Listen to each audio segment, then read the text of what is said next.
Sinadi Santoso, NPM 1903201000. Wabarakatuh. Nama saya Musa Muhammad Akbar, NPM 190320101009. Perkenalkan, nama saya Sarah Alia Sabira, NPM 1903201011. Warahmatullahi wabarakatuh. Perkenalkan, nama saya Mustafa Alinafianto, NPM 190320101019. Perkenalkan, nama saya Sepsi Nurhidayah, NPM 190320125. Assalamualaikum warahmatullahi wabarakatuh. Perkenalkan, nama saya Muhammad Tamsul Hamdani, NPM 190320101029.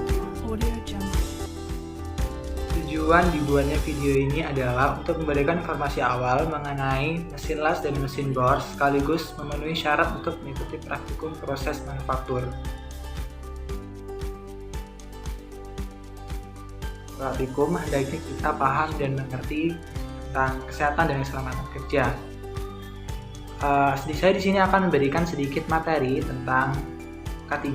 Jadi menurut OHSAS tahun 2007, keselamatan dan kesehatan kerja adalah semua kondisi dan faktor yang dapat berdampak pada keselamatan dan kesehatan kerja, tenaga kerja maupun orang lain yang berada di tempat kerja. Selain itu, upaya untuk pencegahannya sendiri adalah pemantauan dan pengendalian kondisi di tempat kerja dan laboratorium. Kedua, menyediakan kotak P3K apabila sudah terjadi kecelakaan di tempat kerja atau di laboratorium. Berikut rekan teman saya akan menjelaskan tentang materi mesin las dan bor. Di sini saya akan menyebutkan jenis-jenis mesin las. Yang pertama adalah las busur listrik. Yang kedua, las listrik gas. Yang ketiga, las listrik truk.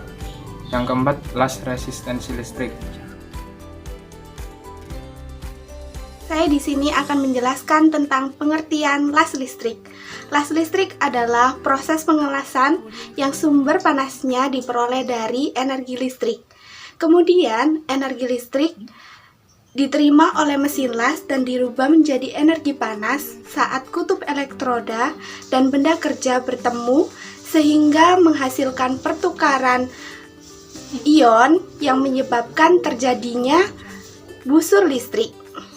Busur listrik sendiri dapat mengalirkan arus listrik yang cukup besar. Saya di sini akan menjelaskan tentang fungsi bagian-bagian mesin las. Fungsi bagian-bagian mesin las yaitu 1. Elektroda. Elektroda merupakan kawat las yang berfungsi sebagai pembakar saat melakukan pengelasan.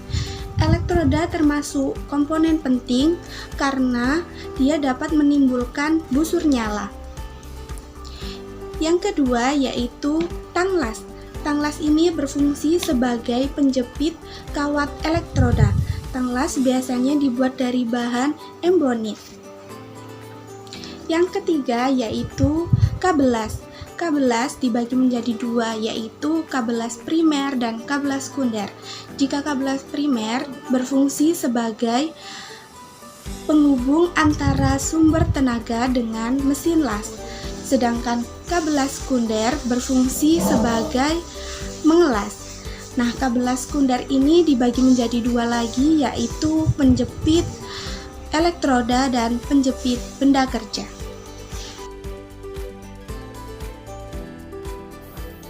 Oke, kemudian saya akan menjelaskan bagaimana cara menggunakan mesin las dengan baik. Yang pertama adalah periksa kondisi mesin las sebelum digunakan. Kemudian tarik dan rentangkan kabel las dan jepitan kabel massa atau ground pada benda kerja. Yang ketiga, sambungkan ke sumber listrik dan tekan tombol on untuk menghidupkan mesin las. Yang keempat, sesuaikan arus listrik dengan benda kerja yang akan dilas. Yang kelima, sesuaikan juga dengan besarnya elektroda yang akan digunakan. Nomor 6, lakukan terlebih dahulu pengetesan elektroda pada plat untuk menyesuaikan besaran arus pada benda yang akan dilas. Yang ketujuh, pakailah PPE yang sesuai dengan pekerjaan ini. Lalu nomor 8, lakukan pengelasan dengan baik. Yang kesembilan, setelah selesai melakukan pengelasan, tekan tombol off untuk mematikan mesin las. Yang ke-10, gulung kabel-kabel las dan letakkan pada tempatnya. Yang ke-11, bersihkan mesin las dan alat-alat yang sudah digunakan tadi. Yang ke-12, laporkan segera apabila dijumpai kerusakan pada mesin.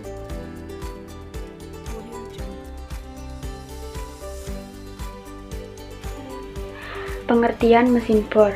Mesin bor merupakan sebuah mesin dengan gerakan memutar alat pemotong dengan arah pemakainya. Mata bor hanya pada sumbu mesin tersebut. Mesin bor digunakan untuk mengebor atau membuat lubang berbentuk bulat pada lembar kerja.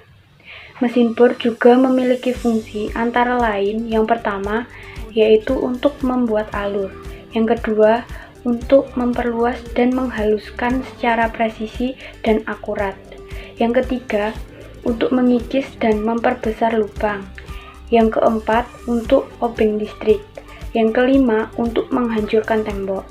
Fungsi ini adalah sesuai dengan jenis bornya. Ini saya akan merangkai jenis-jenis dari mesin bor. Mesin bor ada mesin bor tangan, mesin bor impact, mesin bor SIS, mesin bor duduk, mesin bor magnet, mesin bor core, mesin bor cordless, dan lain sebagainya. Nah, mesin bor tangan merupakan jenis mesin bor yang paling kita sering jumpai. Mesin bor tangan biasanya digunakan untuk mengebor besi maupun kayu. Hal ini tergantung dengan mata bor yang digunakan. Di samping itu, mesin bor jenis ini juga bisa digunakan untuk mengencangkan atau melepaskan baut. Cara penggunaannya sendiri menggunakan tangan dengan menekan tombol yang berada pada pegangannya. Bentuknya yang menyerupai pistol juga membuat jenis bor ini disebut dengan bor pistol. Yang kedua yaitu mesin bor impact. Jenis mesin bor ini hampir mirip dengan mesin bor tangan. Namun, mesin bor tersebut mampu bergetar dan memiliki getaran yang cocok untuk mengebor dinding. Karena mata bor yang dipakai itu juga khusus untuk melubangi dinding. Lalu ada mesin bor gantung. Tidak seperti jenis bor lainnya, mesin bor gantung digunakan dengan cara menggantung. Fungsi dari mesin bor ini yaitu untuk mengikis atau memperbesar lubang yang berada dengan mesin bor. Pada umumnya yang digunakan untuk melubangi benda atau bidang tertentu.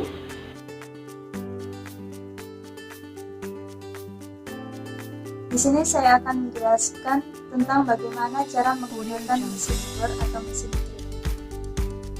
Pertama, yaitu kita memasangkan mata bor ke spindle dan menguncinya dengan kunci spindle hingga rapat sehingga mata bor tidak bergerak pada saat digunakan. Setelah itu kita meletakkan benda kerja yang akan digunakan ke meja kerja dan mengatur ketinggian meja kerjanya. Dan setelah itu kita mulai menyalakan mesin drill, lalu menggerakkan tuas yang ada pada samping mesin tersebut agar mata bor mulai bergerak untuk mengebor benda kerja yang akan kita lubangi.